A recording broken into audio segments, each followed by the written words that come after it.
First thing that changed my life was when I was 11 years old. We had no money and no food. My fourth father, and he was a good man, but he lost his job, and we weren't going to starve. We had crackers and peanut butter, but Thanksgiving is a feasting holiday in the United States, and so it made it even worse.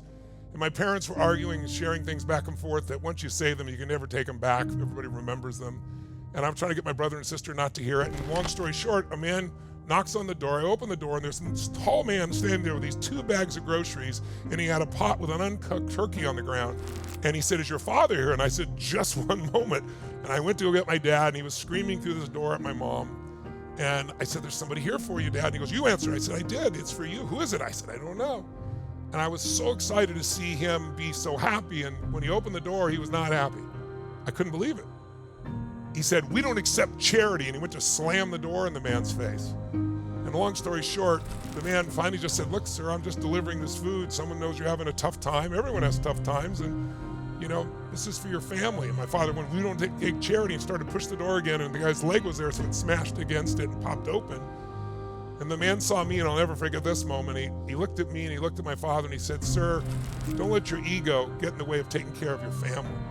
And I thought my father was going to punch him in the face. I could still see it like yesterday, his veins on the side of his neck popping open. And he took the food, slammed it down, and closed the door. Didn't even say thank you. Changed my life. Because that day, my father left shortly thereafter because he felt like he hadn't taken care of his family. He was embarrassed. It was one of the worst days of my life. If you're really in a tough place, I've spent my life dealing with people in the worst situations in life. And there's some people they've lost their sight, they've lost their arms, they've lost their family, and they have the most joyous, happy, amazing, extraordinary life. It is not life that controls you.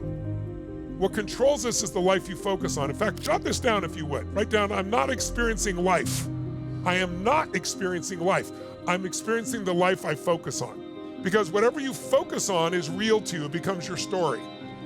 In other words, how many of you right now, if you wanted to, could think of many things you could be upset about or frustrated with in your own life or with your kids or in the world? How many of you, if you really focused on, have lots of things you could be incredibly grateful for? People you love, those that love you, your health. What's wrong is always available. So is what's right. But when your story is, "I've tried everything," then you don't even try anymore.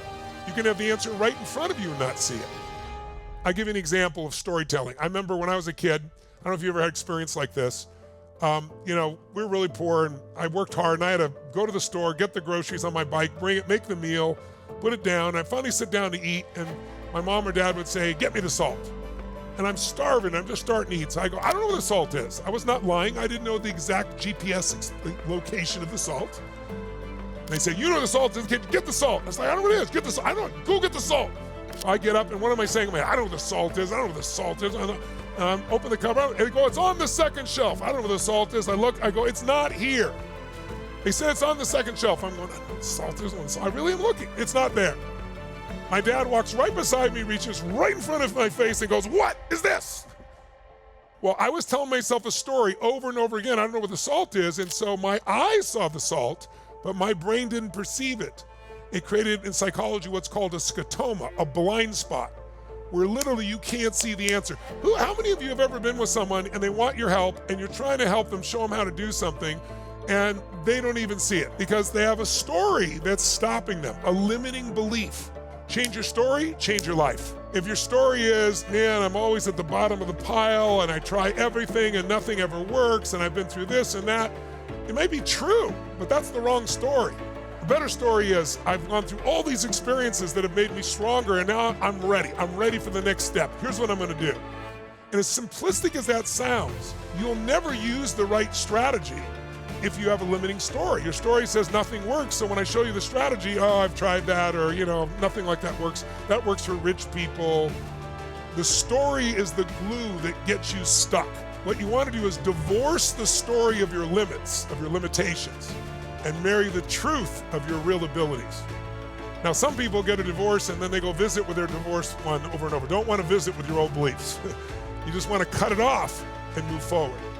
Now, if you got the right story, you'll figure out the right strategy. Even if I don't show it to you, you'll find the right strategy with the right story.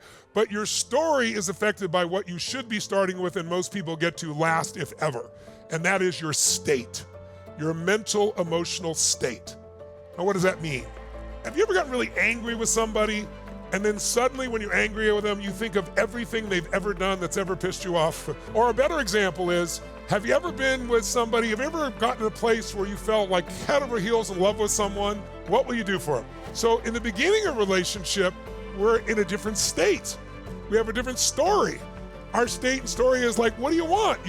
Someone says, could you take out the trash? When you're totally in love, you go, take out the trash, happily do it, I'll do it for you. How else can I help you? Right? But after about 7 days or 7 weeks or 7 months or 7 years or 70 years, somewhere in there between 7 days and 70 years, the person says, could you take out the trash? And you go, what do I look like, your janitor? And you go, I don't know what it is. We don't have any passion anymore. I don't know what it is. Because you went into a different state.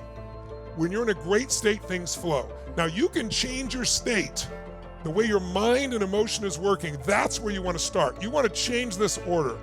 You've got to get yourself in state. If you've ever been at home and you're like this, you're like, oh man, I know, I got to figure this out. I gotta turn my life around. I'm like, oh man.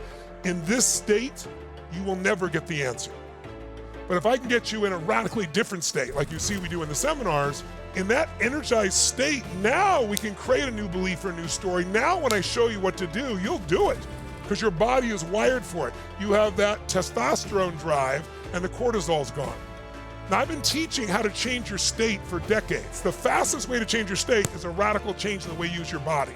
The state you're in affects your story. When you're in love, what's wrong with life? What's wrong with life when you're totally head over heels in love? We have no money, it doesn't matter, we're in love. When you're in the right state, when you have the right story and you're in the right state, you have a different story about your life. You then come up with the answers, the strategies. You know, Martin Luther King did not know how to change America, but he knew what needed to be done and why. And when he gave his speech, I Have a Dream, he didn't know how to make it happen, but he was able to inspire people and put them in a different state. President Kennedy, when he said, we're going to put a man on the moon in this decade and bring him back to the earth safely, the people in NASA were like, he's insane. We don't have the resources. We don't know how to do that. He goes, I don't care you know how. This is what we're going to do, and this is why we're going to do it. If you get a strong enough what you want and why you want it, you can figure out how. But you got to do it from an altered state. If you want to change your life, the first thing you want to do is change your state radically. You change your state, you'll get a better story, and now we can figure out how to do it and follow through.